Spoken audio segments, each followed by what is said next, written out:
Красный автомобиль привычно шуршал по грунтовой дороге и вез свою хозяйку к родному дому. Там, в небольшой деревеньке, укрытой от всего мира, ждут ее два любимых мужчины, сын Данила и муж Сергей. Наталья улыбнулась, представив, как будет радоваться ее сыночек встрече с мамой и как будут трястись его ручки в ожидании подарков. Женщина уже несколько дней не видела сына, потому что уезжала в соседнее село навестить больных родителей. В салоне играла тихая приятная музыка, создавая атмосферу уюта и тепла. Заехав на лесную часть дороги, Наталья поняла, что на лес уже опускаются сумерки, и включила фары. Еще несколько километров, и она дома. Вдруг мысли Натальи развеял чужой автомобиль, стоявший поперек дороги. Это был большой внедорожник, вокруг которого крутились молодые парни. «Может, случилось что?» Без всяких мыслей спросила Наталья. «Может, помощь какая нужна?» С этими мыслями она остановилась возле внедорожника и открыла окно. «Парни, у вас что-то случилось?» – спросила она, перекрикивая музыку в джипе. Подошедший парень наклонился к ней, чтобы разобрать ее голос, но потом, оглядев ее, ответил: «Ну да, нам нужна помощь, пойдем со мной, поможешь». Наталья вылезла из своего автомобиля и отправилась за парнем. Музыка стихла, видимо, чтобы было легче общаться с появившейся женщиной. Так кому тут помощь нужна? Все еще не понимая, что тут происходит, пыталась выяснить Наталья у трех окруживших ее парней. «Так нам всем нужна», — ответил один из них и положил свою руку на ее ягодицу. «Поможешь? Да мы не обидим. Деньги есть, ты не переживай». И только сейчас до Натальи дошло, чего хотят от нее эти негодяи. Она развернулась и со всего размаха влепила наглецу звонкую пощечину. «Ого!» — засмеялся он. «А дама с характером, она мне нравится». И в этот момент кто-то сзади сильно схватил Наталью за волосы, приподняв ее и притянув к себе. Женщина пыталась отбиваться, из ее глаз тут же потекли слезы. «Мальчики, ну не надо, ну отпустите меня, я никому не скажу».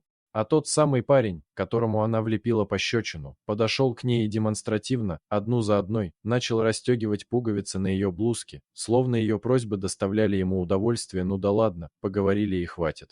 Вдруг железным тоном сказал он: «Пора уже и делом заняться».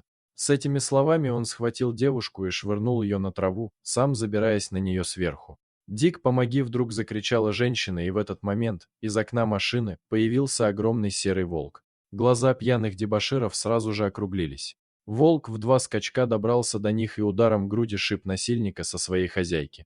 Парень, не понимая, что случилось, попытался подняться, но волк тут же кинулся на него, начав рвать, как тряпичную куклу. Его друзья тут же протрезвели и попытались отбить своего товарища, вооружившись длинными палками, подобранными здесь же в лесу.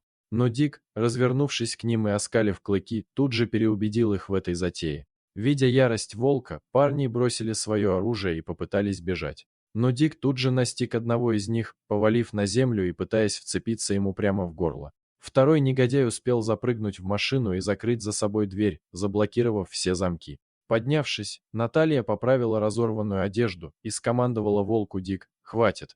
Не надо!» Волк послушно отошел от своей жертвы, все еще не спуская глаз с окровавленного мужчины. «Охраняй!» Дик скомандовала женщина, пытаясь отыскать свой телефон, и волк послушно сел возле злодеев. Примерно через час приехали машины полиции и скорой помощи. Участковый зафиксировал все обстоятельства произошедшего, а медики оказывали помощь пострадавшим подонкам. «Что ж, тут мне все понятно», — сказал подошедший полицейский. Ранее судимый гражданин в состоянии алкогольного опьянения в сговоре со своими подельниками решили произвести непристойные действия, доложил он. «Одного понять не могу», — сказал участковый, почесав голову. «Как вы приручили волка, да еще и выдрессировали так?» — спросил он, опасливо поглядывая на серого хищника. Наталья улыбнулась: «Так я ж его совсем крохотного нашла. Мы с мужем в лесу гуляли, грибы да ягоды собирали, вот я и нашла его». Лицо ее стало хмурым, окунаясь в эти воспоминания. Он возле матери своей мертвой сидел и выл. Видно, что уже не один день без еды и воды провел. Я его потом со шприца молоком отпаивала. Возилась с ним хуже, чем с ребенком. Улыбнулась она и потрепала за ушами подошедшего волка. Видимо, он все помнит, за это и расплачивается. А дрессировать волка — занятие бесполезное. Если он не захочет, то его никак не заставить. Так что все, что он делает, так это сугубо по своему желанию. Да, ну дела, удивился участковый, не сводя глаз с подошедшего волка и, стараясь незаметно отодвинуться от него, не подавая виду, что ему страшно. Ладно, все, что мне нужно, я зафиксировал, можете быть свободны. Если понадобитесь, я вас вызову, сказал он и, развернувшись, быстро зашагал к своему автомобилю. Наталья невольно улыбнулась, глядя на такую реакцию стража порядка. Что, Дик, поедем домой? Спросила она у своего серого попутчика. И тот, словно поняв, о чем она говорит, тут же нырнул на заднее сиденье автомобиля. Сидя на собственной кухне, уже приняв ванну и уложив сына спать, Наталья смотрела на беспокойные глаза мужа. Нет, ну как они могли, все еще негодовал он. Если бы не Дик, то и подумать страшно. Он посмотрел на спящего в углу волка. Наталья положила ладонь на руку мужа и слегка улыбнулась. Да успокойся, все же хорошо. Спасибо нашему волчонку, а я больше не буду такой дурой и не буду каждому встречному верить, пообещала она Сергею. Мужчина приобнял жену и виноватым голосом сказал: помнишь, а я ведь еще против был, чтобы ты его с собой из леса тогда забрала. Помню, смеясь, подтвердила Наталья. Мы тогда еще с тобой чуть из-за этого не поругались, а он, погляди, каким другом и охранной нам стал. Сергей молча кивнул головой, подтверждая свою неправоту. После этих слов Дик вдруг поднял морду и одобрительно тявкнул. Вот и Дик подтверждает, засмеялась Наталья, еще крепче обнимая своего мужа. Дорогие зрители, если вам понравилось это видео, то ставьте лайк и подписывайтесь на наш канал. До свидания.